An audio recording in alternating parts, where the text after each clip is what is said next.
Assalamualaikum warahmatullahi wabarakatuh. Alhamdulillahi wa kafa, wassalatu wassalamu ala rasulihil mustafa wa ala alihi wa sahbihi wa man ihtada, amma ba'du. Alhamdulillah, dengan mengucapkan syukur kehadirat Allah Subhanahu wa ta'ala yang menghidupkan manusia, yang menciptakan dunia dan seisinya serta nikmatnya. Sahabat Fatayat dimanapun Anda berada, jika kita perhatikan, kenapa ada orang yang memanfaatkan waktu 24 jamnya dengan begitu produktif?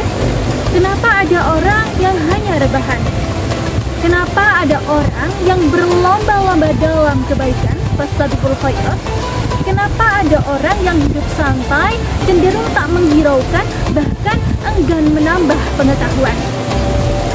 Semua ini kembali kepada paham tidaknya tujuan diciptakannya manusia oleh Allah. Dewasa ini banyak orang yang ramai-ramai mencari dan membaca buku tentang motivasi yang dianggap dapat membantu menentukan tujuan hidup yang mereka inginkan. Nyatanya, terang dijelaskan dalam Al-Quran bahwa tujuan diciptakannya manusia dan jin adalah untuk beribadah kepada Allah. Wa ma khalaqtul jinna wal insa illa liya'budun. Sahabat Fatayat rahimakumullah, dunia sebagai fasilitas kita menyiapkan bekal untuk kehidupan akhirat yang kekal harus kita manfaatkan dengan sebaik-baiknya. Sebagai muslimah, kita pasti tahu betul bahwa hidup bukan hanya tentang mencari makan, kesenangan, atau kepuasan saja, tapi lebih daripada itu. Tujuan hidup pada dasarnya adalah untuk beribadah. Sebagaimana firman Allah dalam surat Az-Zariyat ayat 56 tadi. Ketika muslimah paham bahwa hidup di dunia sangatlah singkat, maka akan terkonsep di kepala setiap kali akan melakukan tindakan. Apakah tindakan itu bernilai ibadah, atau hanya main-main, atau bahkan hanya buang-buang waktu kesana kemari, melakukan hal yang tak berguna. Tujuan hidup sebagai muslimah selanjutnya adalah husnul khotimah.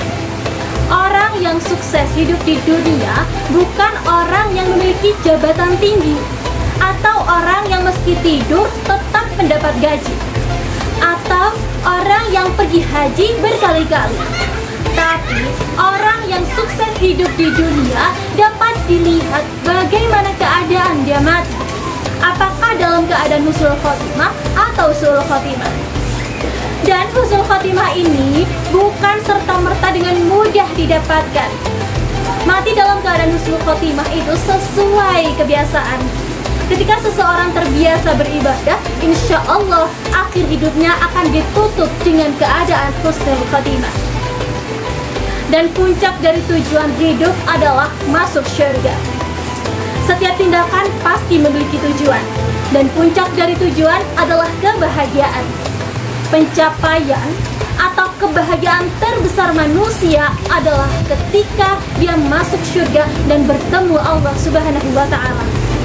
Sebagaimana firman Allah dalam surat Al-Kahfi ayat 110 yang memiliki arti, barang siapa menginginkan pertemuan dengan Tuhannya, hendaklah beramal soleh dan jangan jadikan apapun atau siapapun sebagai sekutu dalam ibadah kepada Tuhannya. Sahabat Fatayat rahimakumullah, demikianlah tujuan kita sebagai muslimah hidup di dunia. Yang pertama, beribadah. Manfaatkanlah hidup kita yang singkat dan niatkan segala tindakan kita agar bernilai ibadah.